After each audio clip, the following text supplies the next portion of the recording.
তো আমার এই ভাইরাল চাপড়ি আমার কাছে খেতে চেয়েছে আমার এক ছোট ভাই, তাই তো সকাল সকাল তার জন্য এই ভাইরাল চাপড়িটা বানিয়ে ফেলছি। তো হ্যালো এভরিওয়ান, আসসালামু আলাইকুম। কাছে দূরে দেশ ও দেশের বাইরে যে যেখান থেকে আজকের ভিডিওটা দেখছো সবাইকে জানাচ্ছি এআর কুকিং হাউজের পক্ষ থেকে স্বাগত। তো আজকের ভিডিওটা কিন্তু সকাল থেকে শুরু করেছি। তো আমার বাসায় আমার ছোট ভাই এসেছে।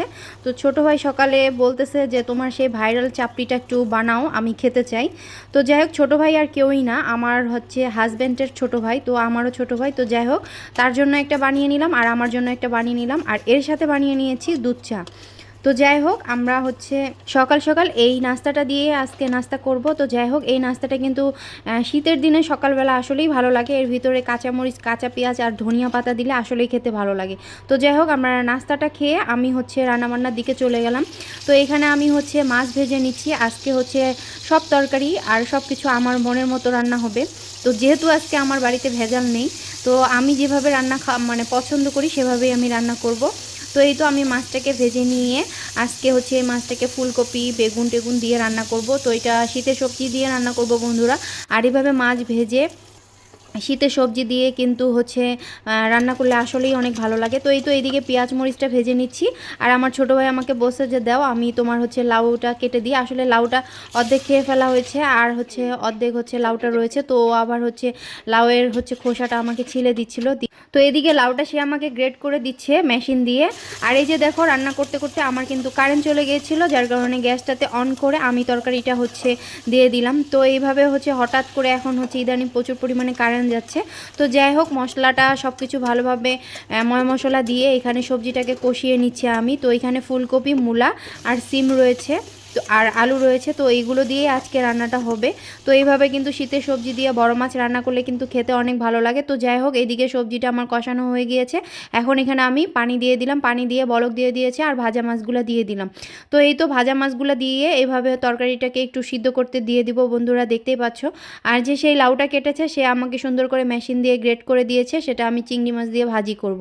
তো এইতে দেখতে পাচ্ছ বন্ধুরা আমার মাছের তরকারিটার ফাইনাল লুক। তো আজকে যেহেতু বাসায় ভেজাল নেই, তো যার কারণে আজকে আমি আমার মনের মতো তরকারি রাঁধছি। মনের মতো বলতে আজকে হচ্ছে আমি একটু ধনিয়া পাতা দিয়ে তরকারি রান্না করবো। আর শীতের সকালবেলা কিন্তু এভাবে শীতের সবজি দিয়ে যদি ধনিয়া পাতা দিয়ে একটু তরকারি রান্না করা হয় সেটা কিন্তু খেতে অনেক ভালো লাগে।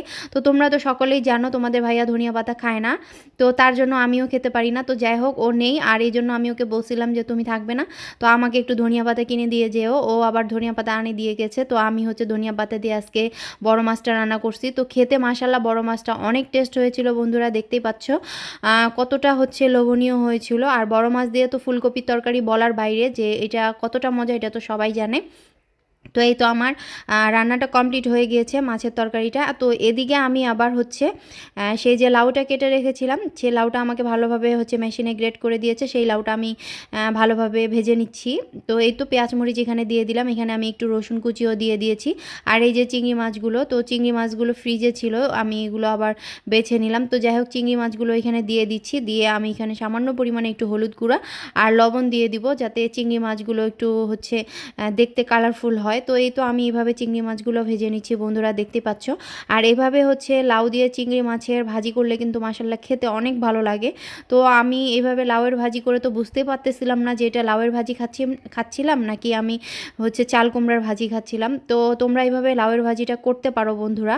তো এই তো আমি হচ্ছে লাউয়ের ভাজিটা করে নিচ্ছি, আর দেখতেই পাচ্ছ লাউয়ের ভাজিটা কত সুন্দর হয়েছে। আর এইভাবে গরম ভাত দিয়ে লাউয়ের ভাজি করলে কিন্তু অনেক ভালো লাগে। তো যাই হোক, আমার লাউয়ের ভাজিটাও প্রায় অলরেডি হয়ে গিয়েছে বন্ধুরা। এর মধ্যে এই তো লাউয়ের ভাজিটা উল্টে পাল্টে আমি একটু ভেজে নিচ্ছি, আর এর মধ্যেও আমি একটু ধনিয়া পাতা দিয়ে দিব। তো হচ্ছে আজ কোনো কিছুতেই ছাড়বো না, যা পাবো সব কিছুতেই ধনিয়া পাতা দিয়ে খাবো, যেহেতু আমার এটা খুব পছন্দের একটা তরকারি। ধনিয়া পাতাটা আমার খুব ভালো লাগে। তো যাই হোক, এভাবে ভাজির মধ্যেও দিয়ে দিলাম। তো তোমাদের এরকম ভাজি চিংড়ি মাছ দিয়ে আর ধনিয়া পাতা দিয়ে কার কার ভালো লাগে অবশ্যই তোমরা কিন্তু কমেন্টে জানাবে। তো এই যে দেখতেই পাচ্ছ ধনিয়া পাতার ভাজিটার হচ্ছে লাস্ট মুহূর্তটা অনেক লোভনীয় ভালো হয়েছিল। তো বন্ধুরা, কার কার ভিডিওটা ভালো লাগলো অবশ্যই কমেন্টে জানাবে। আর এই দিক তোমার ভাইয়া তো সব জায়গাতে ঘুরে বেড়াচ্ছে, যার কারণে আমাকে হচ্ছে একটা ভিডিও পাঠিয়ে দিয়েছে যে তুমি তোমাদের বন্ধুদের সাথে এটা শেয়ার করতে পারো। তো যাই হোক, ওর ভিডিওটা দিয়ে দিয়েছে, এটা মটকাচা করা হচ্ছে বন্ধুরা। তো আমি ভিডিওটাও দিয়ে দিলাম। তো তোমাদের ভিডিওটা ভালো লাগলে অবশ্যই লাইক কমেন্ট শেয়ার করে পাশেই থাকো।